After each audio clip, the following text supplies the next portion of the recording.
3, 2, 1. What's up, George? What's going on in the House of Craze tonight? What's up, everybody? Today we have Braxton, Cosby. Yes, Cosby. Cosby, there he is. And we're going to be talking about Broken, his book, Young Hellions. I think he's got a bunch of books. He's got a lot. He's got a depth of. He got a big database. Yeah. We'll be talking about that, and we're going to be talking about the distribution debacle. Yeah, that's right, Diamond. What's going on over there, bro?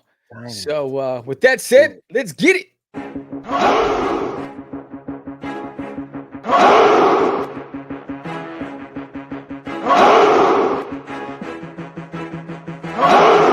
We are the only show for independents all around, giving you a platform to spread your word all over town. Catch the Craze is the place to promote to your fans with the dream of Medina and Sam the Crazy Man. Subscribe to our show and never miss an episode. It's time to get your mans, listen to us on the go. Updated every week, we never miss a day. Join the squad, come on in. It's time to catch the Craze. If you are an independent, catch the Craze. Making moves on your own, catch the Craze. On your grind in the streets, catch the Craze. Join the movement, catch the Craze.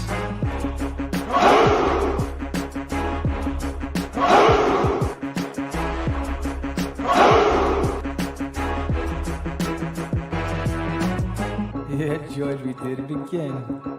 Come on now. Yeah, you want to do it. Catch the Craze.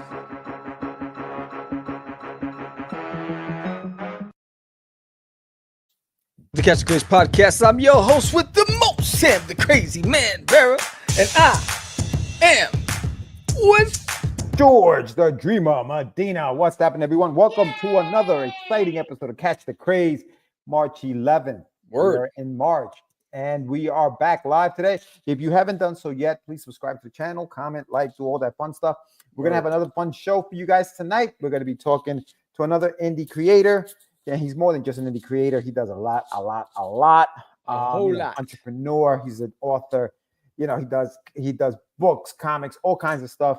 We're going to be talking to Mr. Braxton A. Cosby, and we're going to be talking to him about not just his book, Broken, the Young Hellions Battle to Survive in the Deadlands, but we're also going to be talking about some more stuff that he's got coming up. So we're going to be talking to him, and we are also going to be tackling one of our, topics, the Get Your Meds topic, and today is going to be diamond distribution. Yes.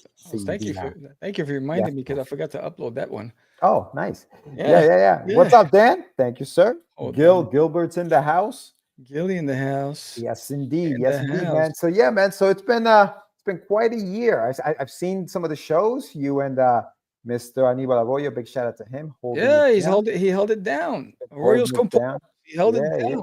Yeah. He texted me today. He said he was still on the road, but he may pop in the comments and stuff like that. Gilly, what's up, Dan?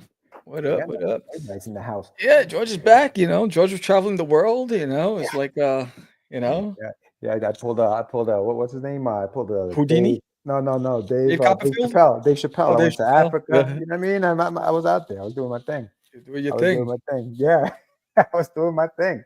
But we caught up out in Oklahoma. I went down to Texas. We hung out. That was fun. Mm-hmm. That was a good time. I don't know if you did a little the vlog yet. No, I'm still editing. Okay, you're still editing. Yeah. No, that was a good show, bro. That was fun. It was a good show. I think I'm definitely coming back. They already secured a date for next year, so I'm heading back there next year. Yeah. I really enjoy it, and the people in Oklahoma. Shout out to all of you. They show love, and they're true comic fans, and we had a lot of repeats from the previous year. So Big shout out to Chris Hayes, who puts that show together. His son, his family. I mean, it's a family affair over there. So it's and he knows how to treat. He knows how to treat creators, right? Because you get an 8-foot table, you get 10-foot by 10-foot space. A lot of room. You get a lot of room, right? Yeah. The aisle spaces are big. He brings in the crowd. He does a really great show out there. Yeah. No, and it's always fun to run into other indies. You know what I mean? Invite them on the show. I don't know if any have booked yet, but we should be having. Yeah, we've had a few booked. We get a lot of indies that booked for the rest of the few months. I gotta actually rearrange a couple of them because I'm traveling 2 weeks in a row in April. One of them I'll be in California, the other one I'll be in Canada. So I'll have to reschedule. If you guys are watching, everybody who's scheduled for the month of April, I'll be hitting the two guests up to rearrange your schedule. So my bad. Uh, I, Unfortunately, I have to travel. I like the overlay. I like the overlay. I gotta say, Thank to sign up for book number 7, which is coming out next month. Next Now, there's month. some changes. We were talking behind the scenes about that, Sammy. So what Yeah. do you got going on? What's going on with the Kickstarter? So yeah, so Duty's birthday is April 5th, and I wanted to do the launch on April 5th because in honor of Duty's birthday, I want to make a big party. But as a business, I had to put the business hat on, right? So I've been doing a lot of research in the back end, and I've been talking to some pros and some people who are very successful on Kickstarter, and I've been listening to some podcasts, and I reached out to Kickstarter, and basically everyone, it's a unanimous consensus that 78%, I think it was, the percentage is close to 80% of Kickstarters that launch on a Tuesday are more successful than any other day of the week. So I just shared that with all of you out there. So yeah, so that's why. So I'm moving it to Tuesday the 2nd. But I will go live on Saturday the 5th as well, because I'll do some drawing streams and maybe some giveaways and all that stuff tied to the book. But it is Duty's 20-year birth anniversary. I'm excited about that. And Duty does have his own soundtrack. And so I'm excited to play that. And I'll give you a sneak listen. I'll give you right now, to give you a quick sneak listen to a promo that I just put out, I think this morning or last night. Here it is. Duty has a soundtrack coming out. Duty has a soundtrack coming out. One of the songs is Duty Juice. The other one's I'm Duty from Uranus. A lot of great stuff coming out.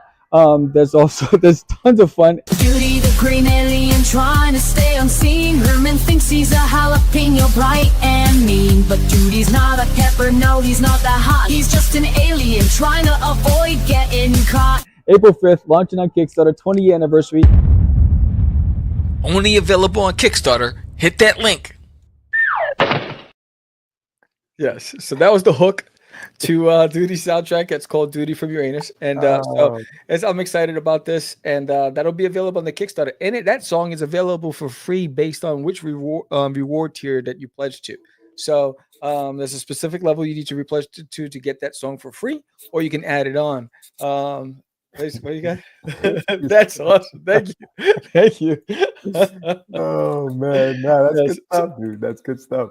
Yeah, I'm excited. A lot's going on for the campaign. I got a lot of great things happening. Yeah. I mean, there's a trading card that's a pet deck that's tied to this book. Right. There's a sticker set that's tied to this book. There's also Pogs. You're like, what's a Pog? You're gonna find out. There's also Pogs. But Duty's bringing back retro, bro. He's bringing it back. He's going old school. So we're bringing back Pogs. So there's a lot of good stuff for this campaign, and a lot of great ways to win. Like for instance, if we get to the 100 backers, then everybody gets this 4-inch sticker of Duty Falls. This 4 stickers, a mashup, and so everyone will get that once we break 100 backers. And there's a lot of reward tiers, and a lot of great incentives, a lot of free stuff available based on the milestones we reach. So I'm excited about it, bro. Awesome, dude. That's amazing. That's amazing. Good stuff. Good stuff. Yeah. So it's gonna launch on the 2nd. It's gonna launch on the 2nd. So I gotta change all my promos, because I just came to the revelation. I was like, damn, everything I put out there was on the 5th. But I have over 200 people on my mailing list, so I'll make sure that they know and they get the link. But if you haven't signed up already, please scan that QR code that's on your screen right now and sign up to the Kickstarter. And I'd love to make that the launch amazing. And if you don't know, that there's 3 covers, there's 3 variant covers, and each cover has a different ending, right? And so what's fun about it is that based on the cover you ordered, if you got the right cover, the only way you're going to know if you got the right cover is when you get it in the mail. You'll get a free gift in there with the mail with a note that says this is the one that leads into issue number 8. So you're gonna have 3 alternate endings, but only one ending is the real ending in issue 7. And I froze on my computer, which leads to issue 8. And then we're also gonna have a raffle on the live stream when we launch, where we're gonna ask you to cast your votes. Which one is it? And even if you ordered the wrong one, based on the winners on the show, I'm gonna save that information. You'll also get that notice in the mail. You'll get a free gift in the mail as well. Got it. Yeah. Hey, Lou's in the house. Lou, what up? Mark is in the house. Just like Mark, the movie Torres. Clue. What's up, Mark? Haven't seen him. Mark and the Funky Bunch. Haven't seen him in a while. I ran into him this weekend. I went to what was it, Comic Elite. It was a comic book show this weekend in at St. John's University in Queens. And it was it was a 2-day show. I was just there for Sunday, and I ran into him. He was at the door, and we got to chatting. Man, he's he's still working on his book. So you guys got to check that out. Was it Comic Novice Radio? That was the first radio show. Well, it's the Comic Novice, I think it was. Right, called, Comic Novice. Yeah, Mark was the first one to put us on radio. Yeah. Back in what, 2003, 4? It was a long time ago, bro. Yeah, long time ago, man.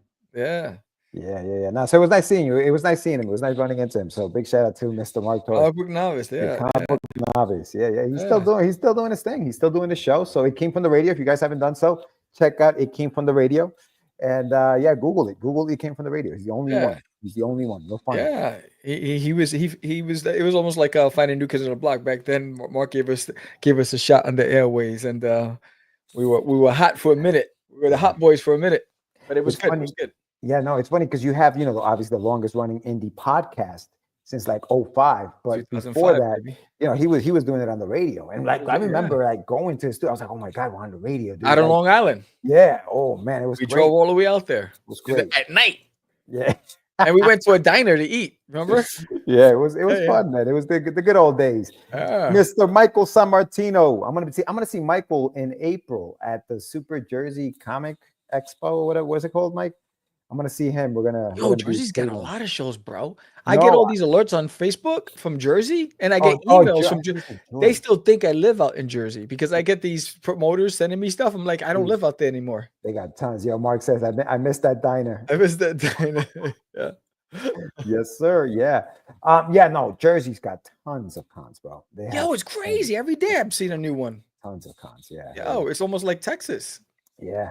So I'll be out there at the end of the month, actually, April 26th or something like that. It's the last weekend in April. So I'll be out there. I know you got a con coming up this weekend, right? LitCon is at a library. It's a small, intimate show. It brings in about maybe 2,000 people, 3,000 people. Yeah. But these people come to play. And it's just nothing but local artists and independents. There's probably about 50 to 60 of us, right? Yeah. And they really take care of us. They even give us lunch. So they get us like burgers and fries and a drink. They really take care of us. They're really great people. And I was there last year for the first time. They invited me to the show, and they wanted me back this year. But I was there last year, and the first 4 hours, it was just like killing it. It was amazing. But then Thor and Zeus started fighting in the skies because the skies it got dark, and there was thunder and it was hail and it was coming down, and then everybody just left. So it was like, man, if the weather held up, it would have probably been better than Texoma. I mean, really? Yes, it would have probably been better because I was killing it. I was like, man, it was back to back. Texoma did great, but you had moments, right? You had hot moments and you had cold moments. Over there, it was just like back to back. It felt great, and so I'm looking forward to this Saturday. You I think we were talking about because all right, so you are killing it with the sticker game, for duty stickers, right? They move. And I remember a guy came up and he's like, "Do I have this one? Do you know if I have that?" And he didn't know if he had already purchased a couple of the things, which led to the idea, of putting together a checklist. Sticker guide. Talk a little bit about the sticker guide / checklist for. So yes, I'm gonna actually pull it up on the screen. Let me see if I can find it. I have it. I have it somewhere on my computer. So so George, George and I always brainstorm, and we're always bouncing ideas off of each other. And George's like, "Yo, how come you don't have a guidebook?" And let me see, stickers, bookmarks. Mark said, "Not sure if you have a sticker. Buy it again." Right. So I was like, word, right? So I was like, okay. And here it is. So here you'll be able to track every version or every series in the Duty sticker collection. Because Duty's the ultimate cosplayer. Nobody got the costume down like Duty. Ain't nobody in the game can compare to Duty. Duty is it, right? And Duty doesn't care if it's Scarlet Witch, Wonder Woman, the Joker. He's gonna put on the costume and he's gonna compete. That's what Duty does, right? So created the guidebook. So the guidebook is going to be available on Kickstarter as a digital download for free when you order one of the series of stickers. So there's different volumes. So I got like Duty as anime characters as a volume, right? If you order a set, you get a free download. Or if you don't want to order a set, just want to order a couple stickers, you can order the book as an add-on.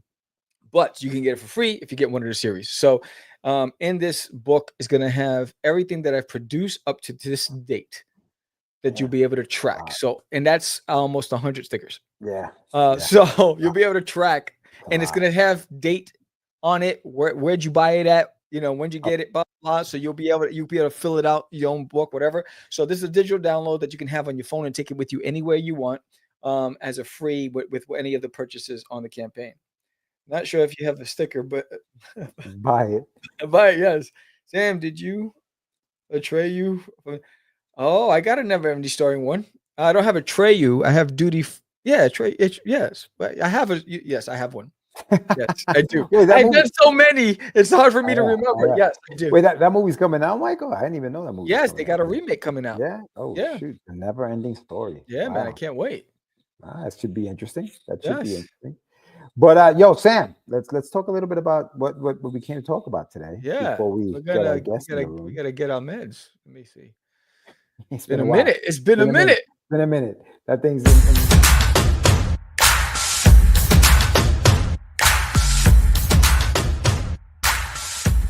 It's time for your medicine. Diamonds are forever. Not the distribution bankruptcy and aftermath. What's up with this, George? What's up with this? I mean, we were texting back and forth. I was like, "Yo, what you want to talk about something tonight?" And you were like, "Yeah, let's talk about that bankruptcy. Well, the aftermath of the diamond distribution thing." So, what have you heard? Where are you? Are you updated on what's going on? I saw it. I saw the news. Obviously, it happened, but I haven't really kept up with it. Yeah, I know that people are pissed. Yeah, because I think they started asking vendors to pay their bills and all this other stuff but they're also auctioning a lot of their divisions on March 24th. Yeah. So the last thing I read was, and it's on bleedingcool.com, was a Diamond Comic Distributors bankruptcy auction is almost upon us, Monday the 24th. As well as everything from Free Comic Book Day. I didn't know that they owned that. I just learned something new. Right, Diamond UK, Alliance Games, and Gentle Giant is up for grabs. There are also the contents of the warehouses.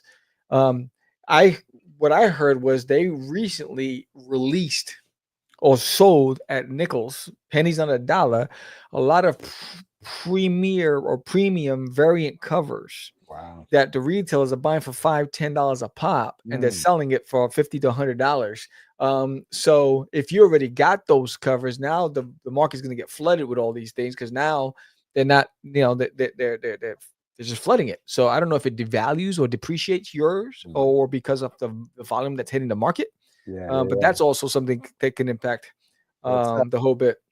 Yeah, diamond is so bad people not call it coal. What I've also heard is that because they have books in their warehouse that they cannot sell because they're on the back. Those books are just sitting there. And had they told the people, the creators that they were going under bankruptcy, they would have never sent those books. Now these people are out of their books. Yep. So they sent tons of books to them that they can't sell. So they're out of those books, and Diamond can't do anything with them. So it's gotten real ugly, man. It's gotten real ugly with Diamond. But you know what? Like they've been the monopoly for so long. It was bound to something. Well, no, I think we've all known that they were the bullies of the game, right? So I think that they overstepped and they overplayed their hand, and they thought that they would always have the majority stake in the game, right? And once they started making it difficult, see, whenever you alienate your customer, this is what's going to happen. Because eventually they're going to say, "I've had enough with this. We need another option. We need an alternative." And they thought they were going to be the only ones in the game. And then it broke out with DC, and then they created their own division, and Midtown Comics created their own distribution. That's when it started changing. They realized, oh, but arrogance is what led to this. And then Yeah. and they never they are the Blockbuster story in my eyes, right? Blockbuster did, they failed to capitalize when Netflix pitched to them. They wanted to sell it to Blockbuster. Blockbuster didn't see any value in that market. They stuck to their business model, which was a dying business model. They did not innovate. So this is what happened here. Diamond did not innovate. They refused to. I think it's arrogance. I think they didn't hire the right people to lead the infrastructure, and so this is a byproduct of it. And what they did was they hurt store owners, because store owners are going to wind up closing, that can't keep their doors open if they're not getting the product on time, and those kind of things, right? So it's going to hurt a lot of people. But what's the alternative, and what's going to come from this?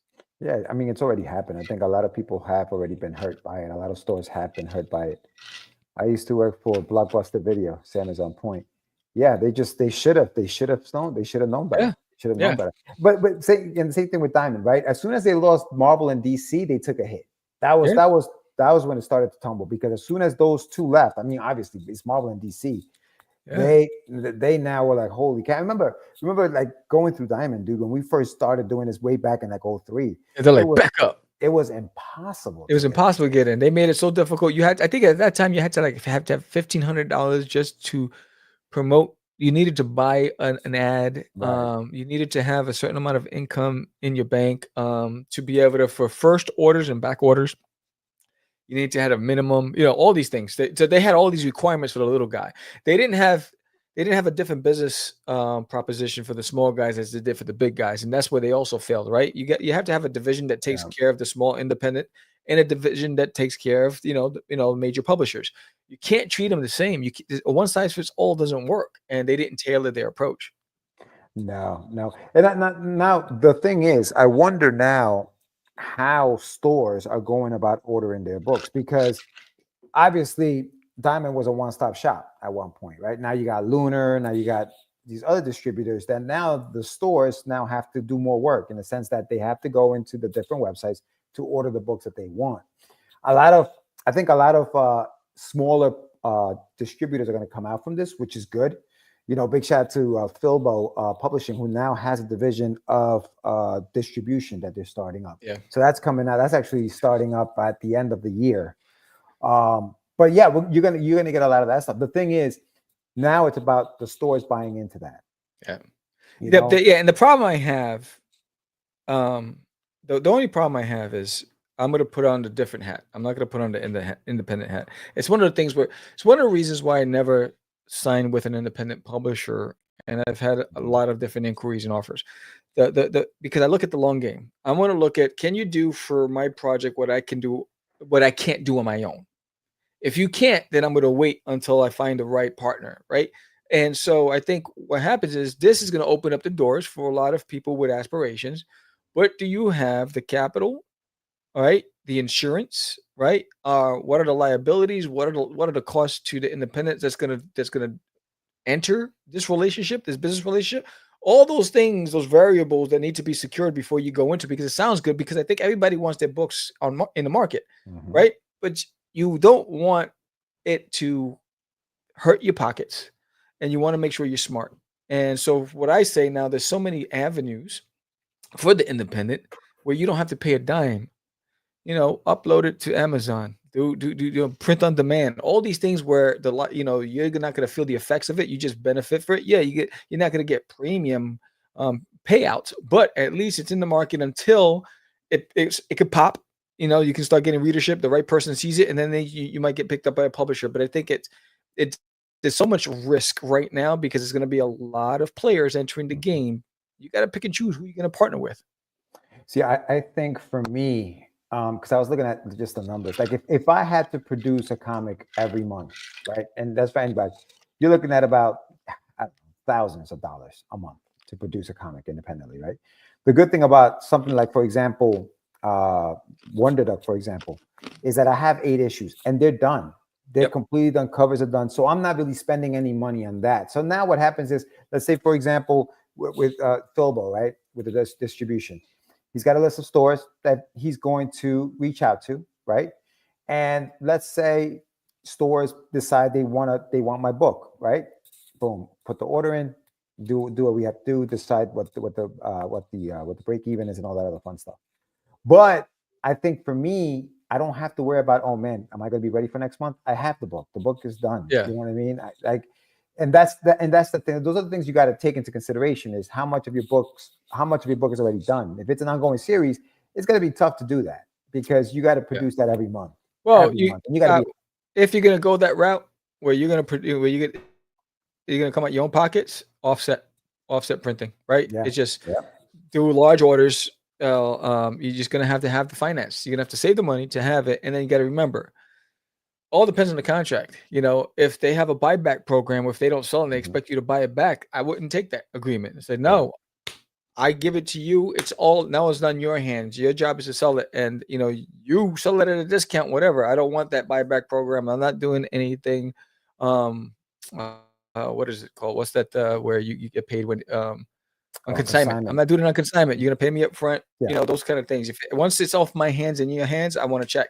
So I think those are the things that is too risky. And I think, but you know, it's risky, at least in my eyes, but for you, it might seem like the right thing to do. But remember, everything's comes at a cost, and you're going to need a few grand ready just in the bank on top of the operational cost to produce the books and get it into the hands of the distributor. Because you're not just securing your first order. If it does sell, they're going to want to reorders on top of the follow-up and consecutive issues. Yeah. And sometimes you get delayed in payment. Yeah. Yeah. You know, what's funny about like, when you think, I've never thought about this part of it as an indie, right? Yeah. The print runs. Because when we go to conventions, you print 25 here, 50 there. It's not necessarily a first print run until you go into stores, and that's when the first print run thing comes into play, right? So like, let's say for example, stores order, and your first order is 500 books. That's a 500 first print run. That's it. That's all it is, right? If they order 1,000, now obviously the more they order, the more you gotta make sure you have that money, because if you know, but at this point, I think there's 1,500, maybe 2,000 stores throughout the country. You know what I mean? And how many of those stores are actually going to order a book? Because at the end of the day, you still have to call those stores. No, I was watching a vendor. I don't know if it was on YouTube. I forgot what it was. He was ordering directly for multiple different reliable independent sources. He was, they were shipping it directly to him from there, you know. And so, you know what that takes? The amount of, you know, just invoicing, tracking, right? You know, receiving, accounts payable. You got to keep track of all that, and that's just more work for the store owner. Yes, they don't need to take on more work. And they're ready, you know, they're already concerned about keeping the lights on. Yeah, feed them with the product. You know, we need one, you know, and we need a distributor that has two different business models, one for major publishers and one for independent publishers. And because the independents cannot compete with the big boys, and they have to have some sort of grace or whatever, or a different expectation on that relationship. As long as I think the requirement should be, is it a series? You should have at least 10 already produced before we start the relationship. This way we know that we have the year secured, right? Boom, every month, right? So this way, by the time we get to the 10th month, you already have a few issues already. You're ready. You're keeping that cycle going. But if you only have one issue and it's a series, don't even think about a distributor right now. Get your stuff done. Unless you're doing a graphic novel and it's a one shot, then go that route. But you know, really think about the obligations you have in that relationship to keep it working, to keep it thriving, and to avoid giving the independent community a bad name and a bad rap, because every bad relationship, it puts pause on the distributor to want to go into another business relationship with another independent. So make sure you do your part and hold yourself to a high standard, so this way that relationship can thrive. Yeah, I think that the one-shot thing doesn't work for smaller distributors, because there's really no return on there. But it's just one book. You know, they need more than one book in order to kind of keep it going. Yeah. But yeah, to your point. I mean, obviously, if you're looking for distribution and you're thinking of doing an ongoing series, you need to have a bunch of books. I remember back in the days, Diamond asked for 3 books in the can, at least 3 or 4 books in the can before you even approached them. Yeah. There was the amount of books you needed, plus there was a specific amount of capital you need to have ready, so they know that you had the money to fulfill the orders. Yeah. Well, because they knew that their book is going to go into every single store, and they knew that those orders usually were big. Yeah. You know, they were usually big. So, And then I would also remember this: it doesn't matter who your distributor is, because unless you have that money for an ad to have visibility in whatever brochure, how they get it into the buyer's hands. Most of the time, it's just a title, purchase number, or whatever it is, and a little snippet of the issue. Sometimes you have to do some cold calling. Hey, I'm in this buyer's guide. Hey, I'm in his, and all call the the store time. owners, right? You And just always get have on to the do phone, and you're gonna spend your whole time building those Yeah. relationships, Yeah. right? And then some of them are going to say, "What's in it for me?" Yeah, I throw in an extra cover. I'll send it directly to you, or whatever it is. Something if you want to cultivate that relationship and secure some of those orders. Because even if you got into Diamond, you still had to call those stores and say, "Hey, I'm in Diamond. I'm on page this." You know what I mean? You had to let them know where you were, because if you couldn't afford that ad in the book, you were just a number amongst a bunch of numbers inside that thick ass book. Yeah. So you still had to call. I mean, it's one of those things. Even with publishers, if you're being published by somebody, you still have to call stores and let them know you're out there. It doesn't stop. You know. Word. All right, But cool. yes, So that was Get Your Meds. We do have our guests in the waiting room. We didn't have any snacks in the green room. My bad. But we're going to bring them in. But I'm going to remind everybody that Duty does have his own soundtrack. And the first one is Duty from Your Anus. I'm going to play it again. I'm going to bring our guests in. So if you didn't hear it the first time, you're going to hear it again here. Duty has a soundtrack coming out. Duty has a soundtrack coming out. One of the songs is Duty Juice. The other one's I'm Duty from Your Anus. A lot of great stuff coming out. There's tons of fun. Duty, the green alien trying to stay unseen. Herman thinks he's a jalapeno, bright and mean. But Duty's not a pepper, no, he's not that hot. He's just an alien trying to avoid getting caught. April 5th, launching on Kickstarter, 20-year anniversary. Only available on Kickstarter. Hit that link. That's April 2nd. What's up? Let me change this background. Get that out of here. Sorry, I got this all up in your face. What's up, Braxton? Hey, how you guys doing, man? Good, man. How are you? Good. All right. Just enjoying the show from the back. It was nice. Thank you. Man, thanks. So Braxton, welcome to the show. Please for introduce having me yourself on. to the audience. Let us know a little bit about yourself, man. Well, I've just been in the game since 2014. Well, I'm the CEO of Cosby Media Productions. We're a small press company down here in Atlanta, Georgia. We've published over 30 authors with 60 different titles in ebook, audiobooks, and paperbacks. In 2020, we decided to kind of jump into the comic game, open up our own imprint called Star Child Comics. And basically what we did with that is we took the existing stories that we had in novel form, and we just added comics to it. So we kind of like broadened the horizon and the scope of our storytelling, where you just had novels with, words and everything and nice covers, into the floppy format of comic books, where you get all the imagery and stuff from the author's mind into the book. So people get a chance to kind of imagine what everything looks like. Yeah. And then to continue the story in the comic book, to kind of make it a little bit of a richer experience. Yeah, that's dope, man. That's dope. Now, we were talking a little bit about, obviously, distribution the first half. Did you go through any big distribution channels, or how are you distributing your books? It's all, you're doing it like almost like what Sam said, go online and do it yourself. Absolutely. Yeah, we have links, on the website to certain books, but we kind of push our stuff through Amazon and Barnes & Noble. We have relationships with Barnes & Noble, so we get our authors into doing book signings and things like that locally. So we just continue to move it that way. I do a lot of what you guys are doing, going to conventions and selling. We got Atlanta Comic-Con down here. I go to Alabama Comic-Con, stuff just generally in the Southeast before we start kind of branching out and leaving that area. Yeah, awesome, brother. So what led you down the path of like doing this back in 2014? Like, how did that happen? I mean, it was actually a spiritual experience for me. I'm a physical therapist by trade, so I was just like doing my thing, working or whatnot. And I was at church one day, and pastor was kind of preaching and saying like, hey, man, I think, God's talking to him, saying he wanted to use some people to do some stuff maybe they never thought they'd do before, but like nobody was asking. So I just prayed. I was like, hey, well, God, what would you have me do? And he was like, write a book. And I'm like, on what, And it was kind of tripped out, because all through college for me, any type of class I took that was essay format, I would get an A in them. Yeah. Like I just knew how to explain things very well, but I would be terrible at multiple choice tests. So in my mind, I was kind of like, well, I think I could explain something if I had an idea, but like, what am I going to write on?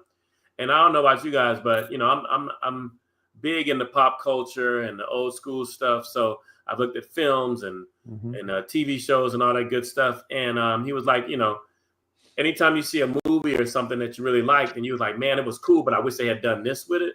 Yeah. He said, take those things and put them into your story. Okay. All those little nuances, stuff that you thought was really cool. Write your own story and make it your own and own it. I was like, man, that's kind of dope. I can roll with that, So I just started sketching out like this sci-fi romance joint right there at church. And I went on the back of one of the pamphlets, went home, researched how to write, how to get published and all that stuff. Went through the challenge, got it done first. And then I got signed by a local publisher down here in Atlanta, Firefly Publishing. Shout out to Diane. And she published it back in 2010. And she kind of got out of the game back in 2012 before I was writing a sequel to it, because I had already originally thought of Protostar being in the Star-Crossed saga of a trilogy. So I was already working on the second one, and she was like, hey, I'm getting out of the game. You can have your rights back. So I did that, shopped it around, got picked up by another publisher. And then to your point, they weren't doing anything I couldn't do. This another small press publisher. I was like, man, I think I'm just going to get my rights back from them too and just do it myself. So 2014 came around, started rolling with that. I had my 2 books out, ready to roll, opened up, just started hunting down some prospective authors who I just found on Amazon. Oh, the story looks dope, self-published. What can we do? Can we help you with that? Get them new covers, get some formatting and everything. And people were like, yeah, they were on board. So we just kind of did that, recruiting our own little stable of writers who I thought just had some dope stories. Yeah. To tell. And ever since then, we just kind of grew word of mouth. People say, hey, man, you did a good job with me. My friend would like to talk to you. And we just kind of kept going on with that. We do a real informal interview, talk to folks, get an idea of the scope of their project. What are they willing to do to push it? Because, we offer authors so much, as far as like, we'll get you a book cover, of course, we'll get you a cover reveal.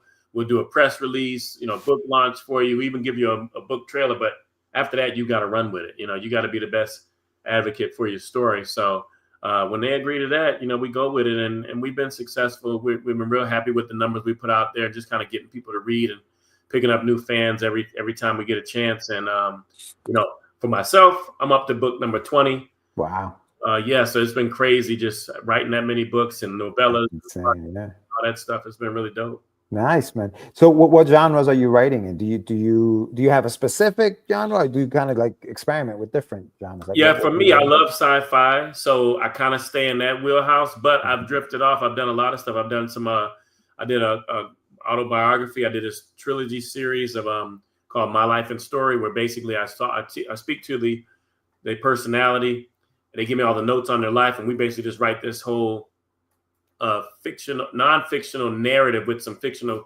pieces. I say your story are the bricks, and I'm like the cement that holds them together, with the fictional prose that kind of brings it all together.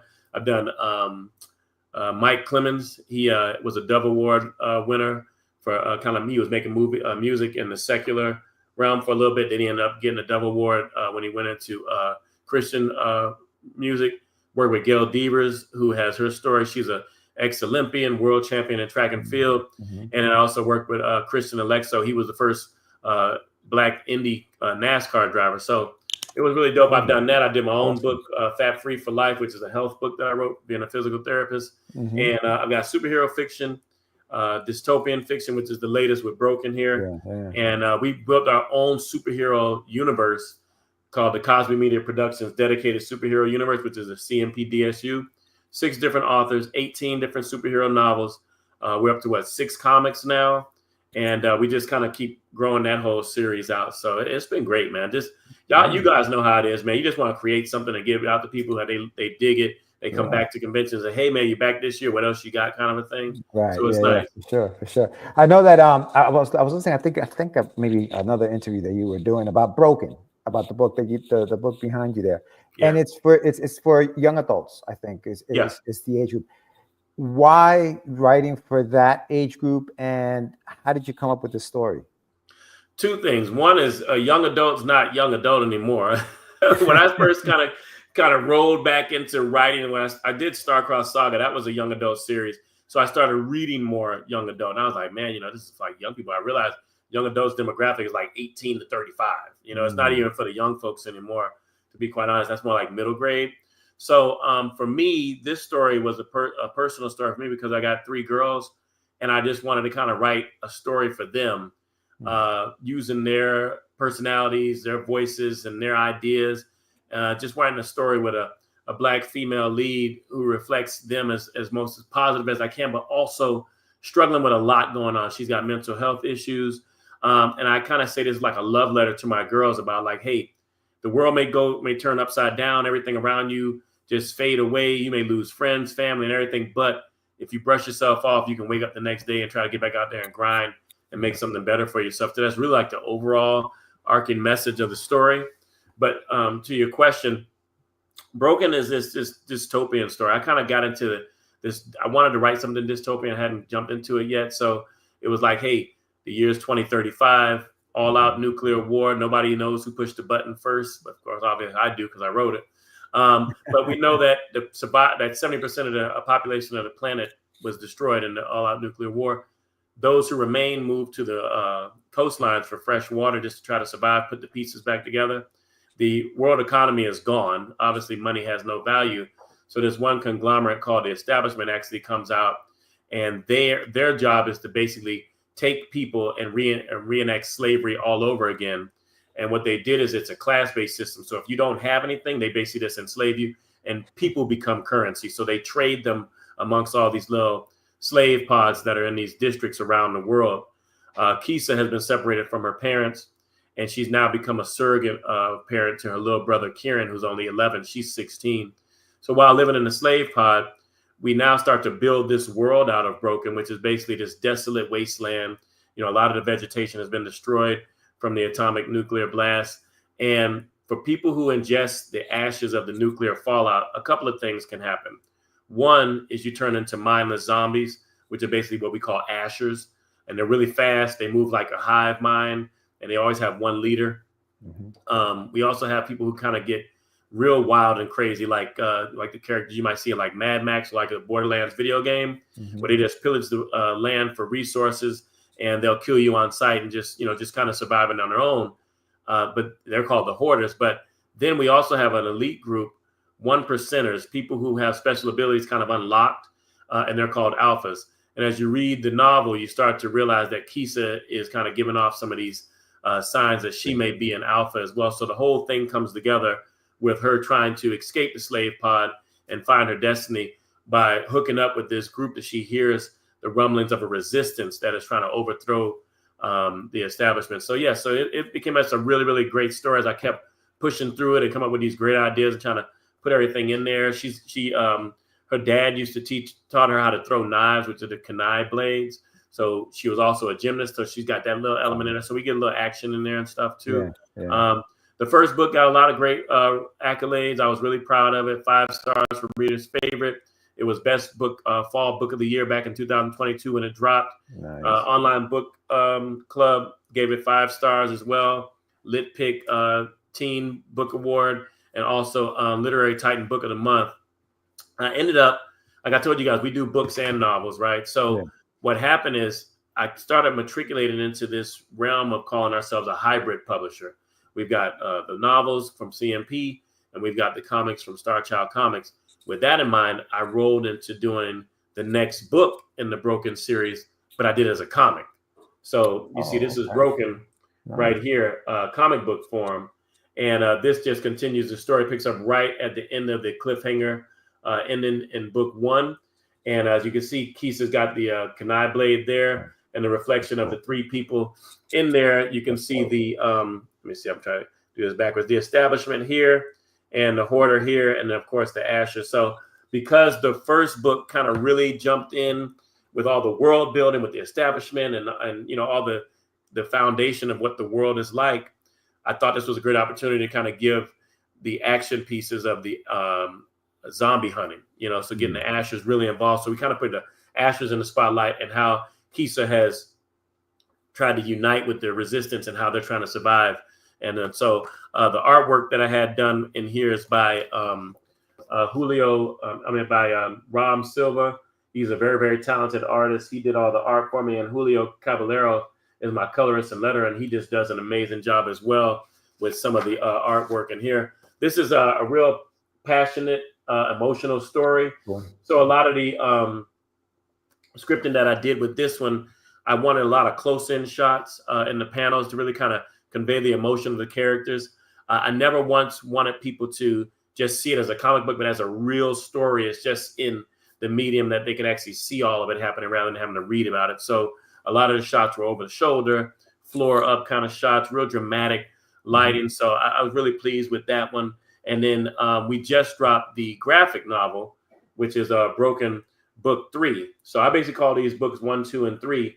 And this really kind of brings a lot of the world back into play again. I introduced some new enemy elements into the story as well, along with some of the stuff that I hinted on with Kisa's mental health issues in books 1 and 2. I really wanted to kind of bring that full circle in the graphic novel because I had like 60 pages to play with. I had more than enough time to really develop the storyline in here. I mean, and this one is really, really great because as you can see, we got some real great action shots here with what's going on with the characters in the story. And also just some of the nuances of Kisa's relationship with one of the main characters named Dobbs in there too. So I'm really happy. I can't wait to get to the conventions and find those fans who bought the comic, the novel the first time and book 2, because when they grab book 3, they're just going to go bonkers. It's really, really great. Now, so I know you wrote the first part of the story as a novel. I think it's like 374 pages. It's a nice thick book. Yeah, right? yeah. So do you have to read that in order to read the first issue of the comic and kind of know what's going on, or do you do a thing of like where you kind of explain sort of like what's going on in the world? How did you do that? Yeah, absolutely. So you nailed it. What we're taught as authors, because I've written comic scripts, I've taken intensives on storyboarding, on doing screenplays and teleplays, and also obviously with writing novels, is that you always want to give enough to bring people up to speed, just in case they don't grab your first one, right?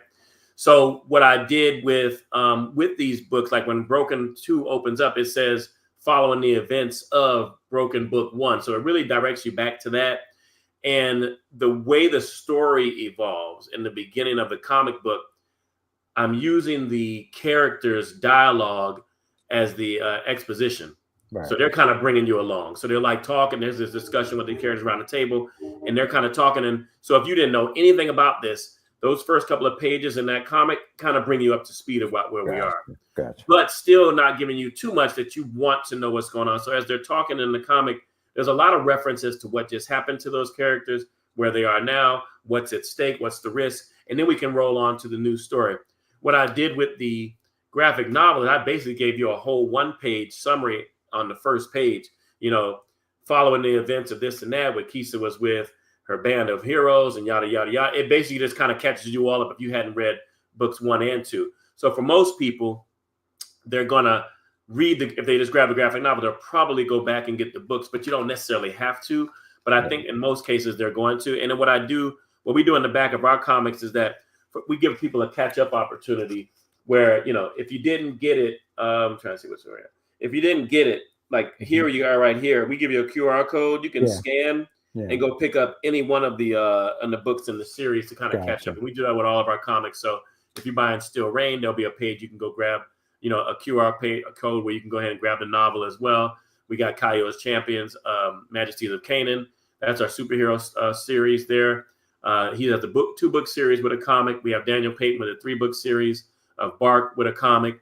We have Lawrence St. John with his 4-book series of Metatron with a comic. Wow. And we also have Keyshawn Dowd with his 4-book series of Menzuo in a comic. So people can just kind of go back and forth and grab it all. That's awesome, bro. That's awesome. Thank you. From a creative standpoint now, Braxton, pros and cons between writing prose and writing comics. What do you have? What are your pros and cons? What do you like about one versus the other? What do you dislike about one versus the other? Yeah, I'll tell you this. I thought for a while, like I was just a novelist for a long time. Mm-hmm. And then when I started transitioning into script writing, I ended up selling a screenplay early on. I was like, man, I kind of like this too. Yeah. Because when you're writing novels, you got all day to play. You can write it as long as you want. You can do 100,000 words. You could do 50,000 words. Mm-hmm. The Cape is only like a 50,000 word novel. So it's kind of an in and out where something like Starcross is like 103,000 words. So you can go anywhere you want with the storytelling as long as you still follow 3-act structure and you still bring people back to what they need to know about the story.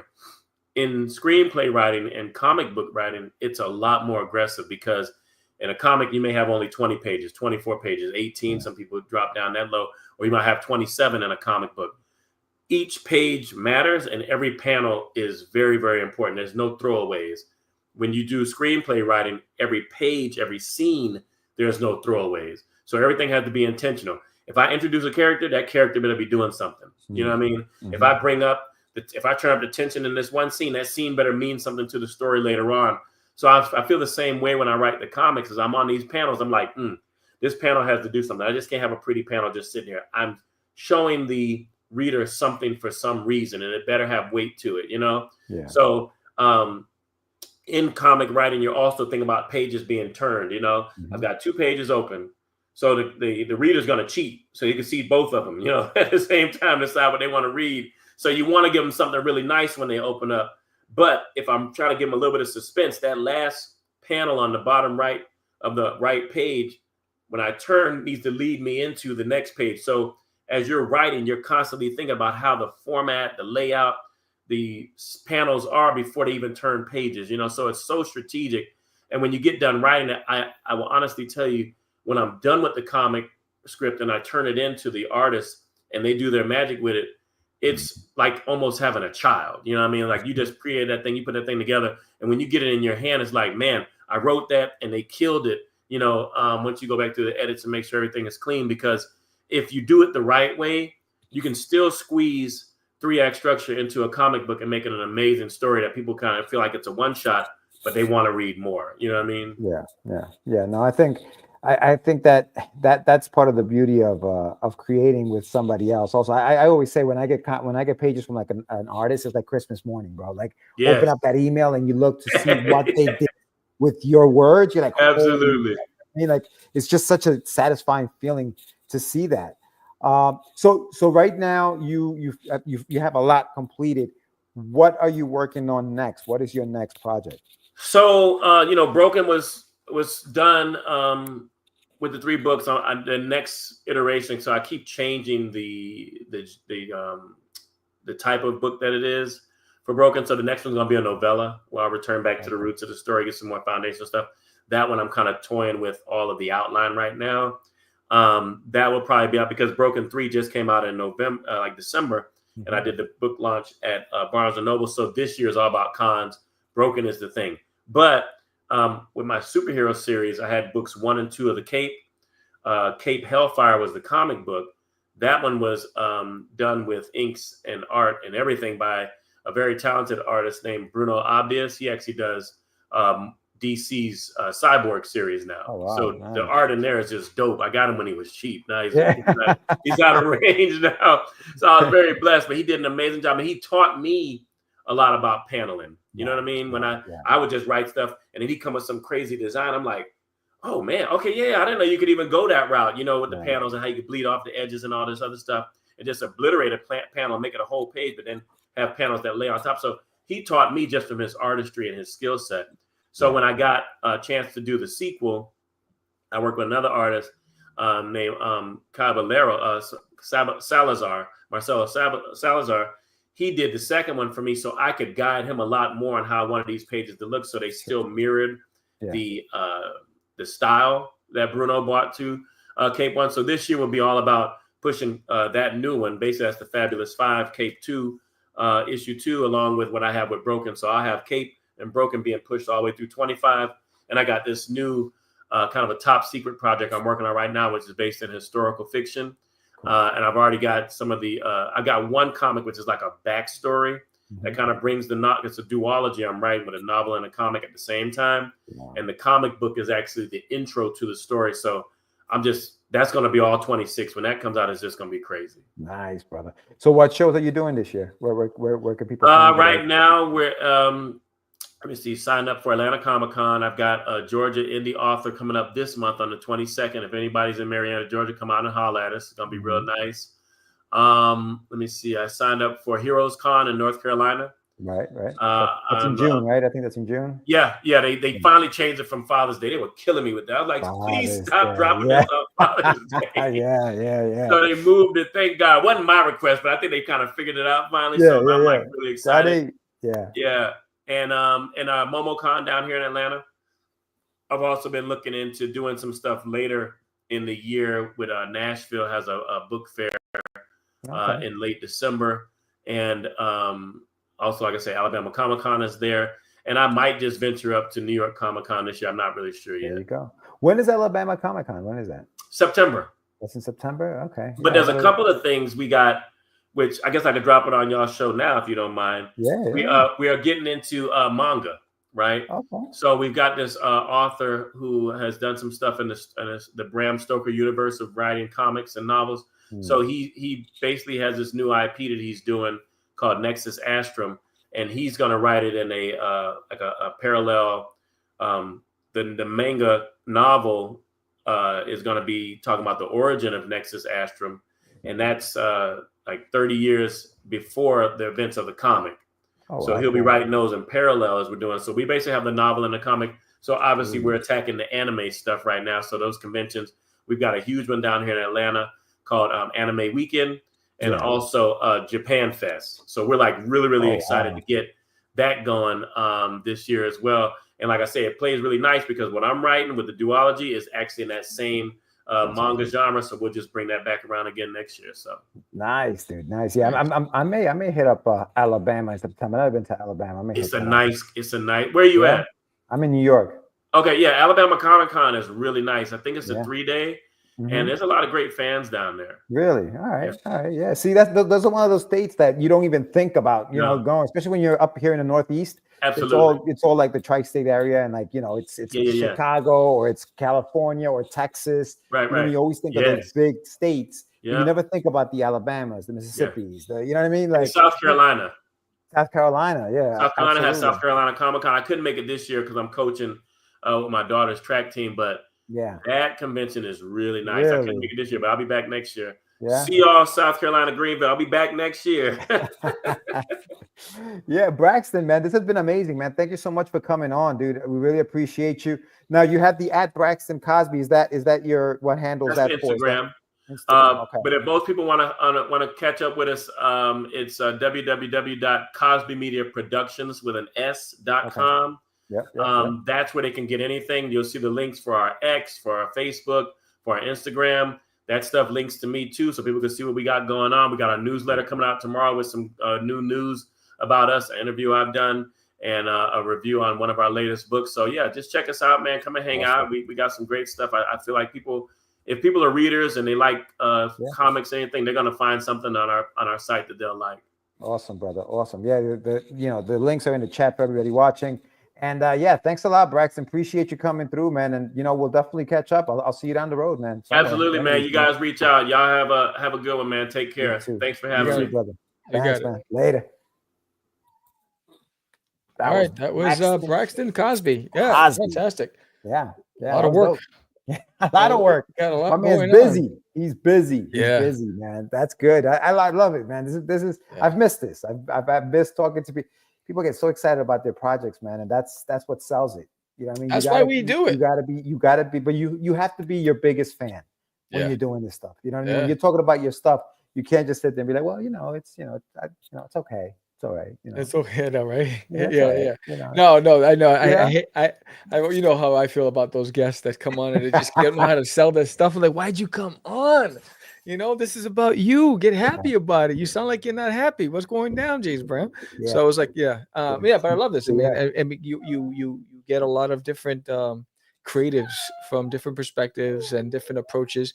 I mean, it started off in the health arena and genre, and then worked his way into writing and then marketing. I mean, there's so many things, and comic book reading. So I mean, but I think it's funny. I was having a conversation with my wife. And for those who don't know, I started my career outside of comics in security. And my wife, we were watching a movie, and she's like, you would have been a great agent, Secret Service agent or whatever. And I was like, and And she goes, "What do you think?" I said, "Anything I put my mind to, I think I'll be really good at." And it all depends on the perspective you come from, right? And so I don't think anybody goes into anything wanting to fail. They always want to put their best foot. Sure, But yeah. when you in the public arena, you got to learn how to sell yourself, and you got to learn how to sell your project, because now you are your PR person, right? Because people are going to buy it because whether or not you are likable, relatable, right? Yeah. You know, do I buy into their story? Can I relate to this person? Does this person come off credible, right? Yeah. And most of the time, buying decisions are made based on the person, not necessarily the project, especially when they have access. Now, sometimes it's the opposite, right? Great marketing, the project, but then when they meet the creator and then you're a jerk, they're like, I don't want to buy this anymore. Yeah. Right. So you have to have a balanced approach. Yeah. But and I think the biggest I'm on the way. The biggest thing too is you have to love what you do. Yeah. You have to love it. It can't just be for the money. I mean, the money's nice. Don't get me wrong. We all want to be able to do this and do this for a living. But I think you do have to love it. Otherwise, you'll stop. You won't follow through with it, because the minute it starts getting hard, or the minute you're not making the money you thought you were going to make, you're going to stop doing it. It's just human nature. You're just going to stop because you don't love it. We're in it for a different reason. You know, we do this because we love doing this. We continue to do this because we love doing it. You know, it's not nothing else but the love of it, you know? So yeah. So big shout out to Braxton. Yeah. Thank you for coming on, my man. And yeah, if I'm in Alabama, I'll take a little trip out to Alabama. Yeah. Alabama. I think you know, I'm always interested in trying things new. I was always looking at, you know, the drive time, you know, because Texas is so big. You know, dude. Some places in Texas are like 9-hour drives, bro, from where I am in Texas. I was looking at some conventions, like, oh, I'd like to do that. Then I looked at the drive time, 11 hours. That's and I'm in the same state. Oh, good Lord. Right. So it's like, man, how big is Texas? It's like an entire planet. Yeah, but, no, for sure. Yeah, it's but no, it's exciting. I mean, if you like this episode, give a thumbs up, hit that like button, subscribe if you haven't done so already. But yeah, man, a lot of great things happening. This Saturday, I'll be at LitCon. I'm excited about that. It's in what is it? It's in Texas.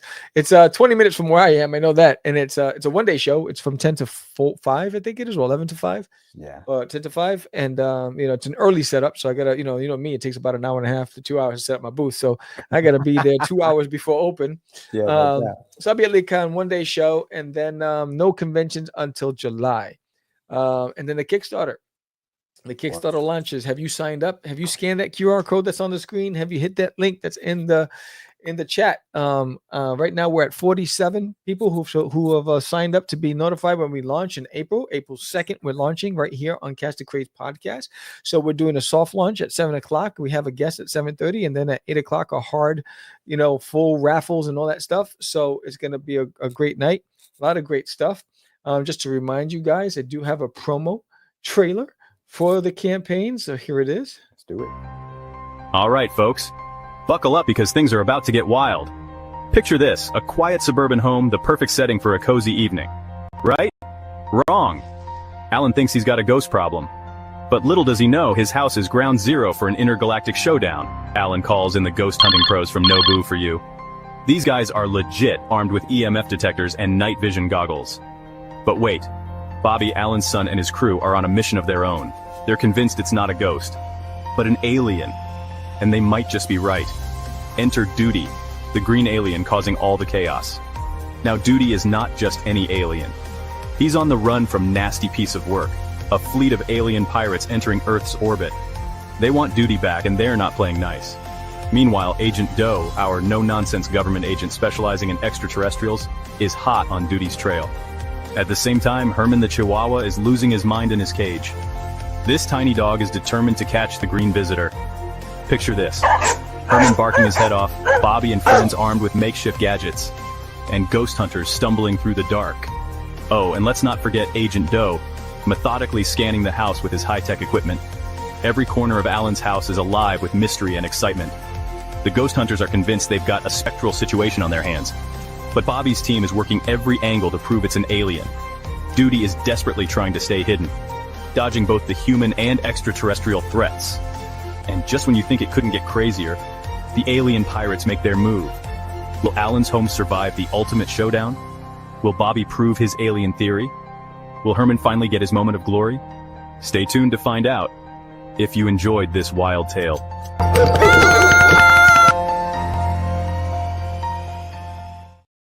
Did you click the link? Did you sign up? Did you scan this QR code right on your screen? It's made it easy for you. Said, I'd love for you to join us to celebrate Duty's 20-year anniversary. 20 years, bro. 20 años. Yeah, 20 man. years, bro. Yes, I said that. We're going to have POG. So Duty's got POG. He's like, what's a POG? I'll tell you what's a POG. Here's a POG. I got a POG right there. Bang. So Duty's got POGs. That's going to be available on the campaign.